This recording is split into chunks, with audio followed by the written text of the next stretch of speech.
Olá, investidor, muito bom dia. Seja bem-vindo ao InfoMoney TV Morning Call, sua primeira informação do dia. Meu nome é Rafael Figueiredo, eu sou analista da Clia Corretora e estou aqui para comentar o panorama dos mercados para a sessão de hoje, quarta-feira, nosso 27º dia de janeiro de 2016. Vamos começar falando pelos mercados, os mercados internacionais, o comportamento deles pelas principais praças por lá, começando pela Ásia e Oceania, com o Nikkei fechando com uma alta expressiva de 2,72%, a Bolsa de Hong Kong fechando com uma alta de 1,02% e o principal índice em Xangai, a Bolsa da China, o principal índice de Xangai, fechou em queda de 0,5%. E a preocupação continua sendo com o petróleo, que aliás hoje tem dado relevante, hoje tem dado de estoque de petróleo que vão sair no horário do almoço, traz alguma relevância, e também depois a China anunciar prejuízos aí,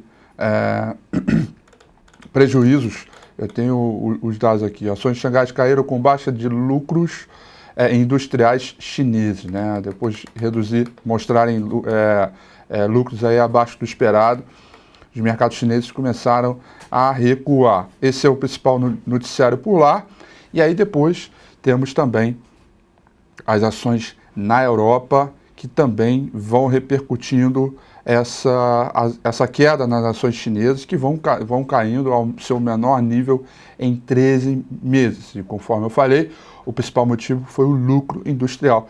Caiu 4,7% em dezembro, na 7ª baixa seguida. A desaceleração chinesa acontecendo na prática, saindo com seus dados aí. Mercados pela Europa também vão repercutindo negativamente esse dado ruim e vão operando em queda nesse momento. Londres vai operando em queda de 0,5%, Paris vai operando em queda de 0,6% e a Bolsa em Frankfurt, na Alemanha, operando em queda de 0,5%. E aí, gente, além desses dados, primeiro deixa eu falar aqui do dólar, né? O dólar americano tem um comportamento, tem um desempenho misto entre as demais moedas, recuando entre o dólar australiano, recuando ante o dólar australiano, mantendo-se praticamente estável ante peso mexicano e também subindo o rand. Os trades seguem abaixo dos 2%, taxas dos títulos europeus também vão recuando. Bom, esse é o cenário do mercado internacional, e aí antes de eu falar da agenda do mercado internacional, eu tenho uma informação que eu considero relevante, tá?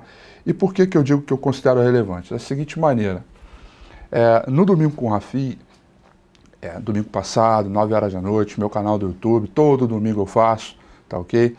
Eu explicitei muito bem a minha preocupação com o mercado americano versus as demais economias no mundo.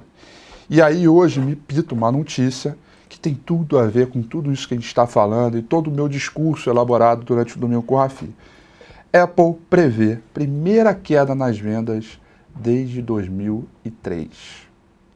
Bom, dito isso, eu queria mostrar esse gráfico aqui para vocês, tá ok? Antes de voltar para mim, esse gráfico aqui nada mais é que o gráfico do S&P 500, tá ok? Versus os earnings, né? Versus os retornos das empresas, né? Os ganhos das empresas. Repara que toda vez que a gente tem um rally de alta, esses retornos são positivos. Quando a gente tem uma queda, os retornos são negativos. Esse gráfico é mensal, então cada barra dessa é um mês. Depois, olha, isso aqui vem desde 1994 até hoje, tá?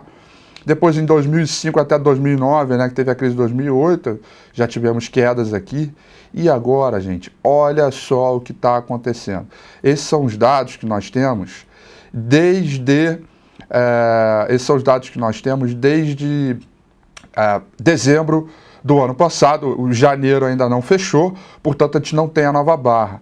Mas a Apple, gente, a gente está falando, é a maior empresa do mundo em termos de valor de mercado, né? Se espera-se um resultado abaixo dela, né? O que pode vir pela frente, né? Um resultado pior do que o esperado, né? O que mais pode vir pela frente? E como a gente já sinalizou uma reversão de tendência após a averiguação de um pivô de baixa aqui, de um topo fundo descendente, esse tipo de sentimento aqui para mim me preocupa muito, né? Porque basta o S&P 500 perder esse ponto aqui, está na cara do gol para perder, isso pode acontecer essa semana ou a outra, né? Ainda mais essa semana fechamento de mês, então tem tudo para isso acontecer. Olha o quanto tem de espaço para realização e o quanto pode ser. Então a notícia é relevante, tá? A notícia tem um impacto extremamente expressivo, na minha opinião, e, portanto, você, cara investidor, que está preocupado junto comigo no mercado americano, que sabe que o mercado, a qualquer momento, pode respingar para baixo em função disso aí, é um mega alerta. Portanto, vale a pena ficar de olho nessas comparações que tem toda a relevância para tudo que a gente está falando até agora, tá bom? É um gráfico aí a mais para a gente poder temperar melhor o nosso sentimento para a sessão de hoje e também até o final do mês, tá? Muito bem, para a agenda de hoje, nós temos aí a FGV, 8 horas da manhã, vai divulgar a confiança do consumidor no mercado brasileiro, o esperado, aliás, já saiu, o dado é 67,9, ok? Temos 10 horas da manhã, MBA, que é as solicitações de empréstimos hipotecários, 10 horas da manhã no mercado americano. Ainda no mercado brasileiro, temos o total de empréstimos aberto, aliás, depois de falar em empréstimo, tem uma outra coisa para falar. 10h30 da manhã, esse dado, conforme eu falei. Depois, 1h da tarde, temos vendas de casas novas. O esperado é um avanço aí de 500 mil. Esse dado saiu 1h da tarde. E depois, o indicador mais relevante para o dia, que tem mais sensibilidade aos preços de hoje, vai ser a taxa de juros, a divulgação da taxa de juros do FONC, né, que é o Comitê de Política Monetária do Banco Central americano. Esse dado sai 5h da tarde. A gente sabe que está entre uma banda entre 0,25% e 0,5%, e mais do que o resultado da taxa, que provavelmente deve ficar flat, né, ou seja, deve manter o 0,25% e 0,5%, deve manter essa banda aí em níveis baixos, mais do que isso, o mercado vai procurar por pistas se o Banco Central americano está levando em consideração todo o desenrolar do mundo inteiro, seja petróleo, seja China, seja a própria falta de tração da economia do mercado europeu, e dar pistas que vai adiantar, vai prolongar muito mais do que o esperado o avanço da taxa de juros, ou até mesmo sinalizar a queda, porque ela tem essa arma a partir de agora, ou até mesmo sinalizar a queda. Acho meio difícil, mas não sei, é um ano de eleição, no mercado americano, não sei, eu acho que pode. Não deixaria isso uma coisa extremamente remota, tá ok? Dito isso, pessoal, nossa agenda, vamos agora olhar o gráfico do índice Bovespa, o comportamento para hoje, né? Índice Bovespa segue ainda com forte tendência de baixa, hoje deve repercutir a queda no mercado americano, dos futuros, aliás, eu não falei desde os futuros do petróleo, eu falo depois que encerrar o gráfico aqui. Eu não falei, mas eu falei que nós temos um suporte relevante aqui no 37 mil pontos, que se for perdido vão buscar o 36.600, depois na faixa uma banda que vai entre 32 mil até 30 mil pontos, né, que são os fundos lá do ano de 2008. Eu não duvido nada que essas mínimas aqui sejam alcançadas, que esse suportão aqui seja perdido, não duvido nada, porque o mercado segue ainda bastante pressionado. E claro, depois de ter deixado esse topinho aqui, a reação do repique seria interessante, né, e mais forte a partir da ultrapassagem aqui do 38.440 pontos, tá ok? Pessoal, é isso. O que a gente tem que se preocupar, e se preocupar para valer, é que durante todo o comportamento dessa semana é muito mais lá fora do que aqui dentro.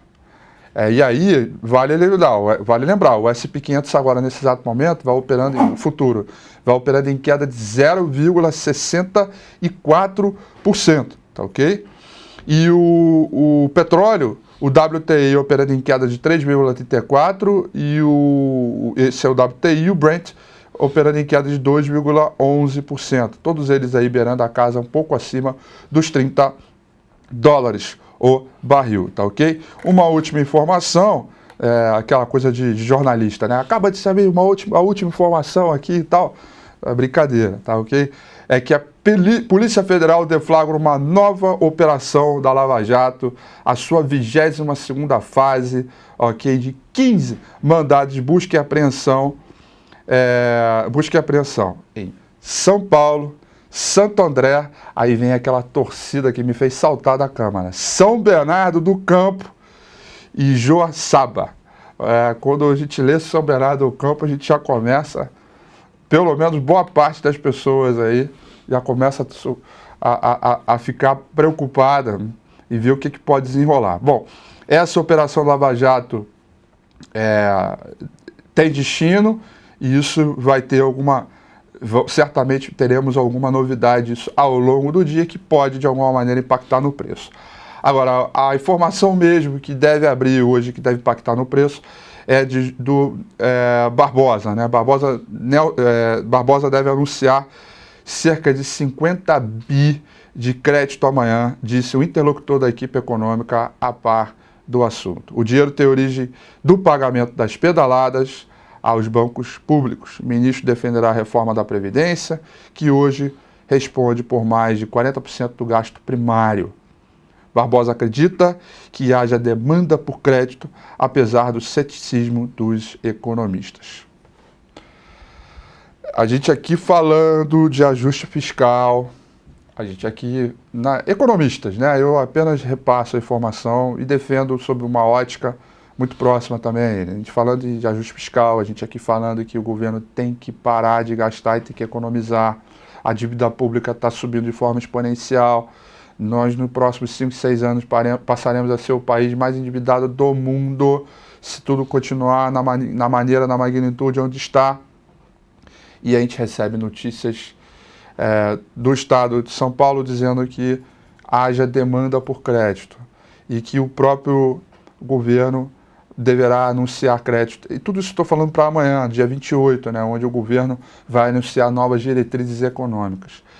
Isso me dá um frio na espinha danado, né, de retomar e voltar o pensamento lá no início do governo Dilma, que foi um pensamento totalmente equivocado e que trouxe a gente aqui para onde estamos e na crise que nós estamos vivendo.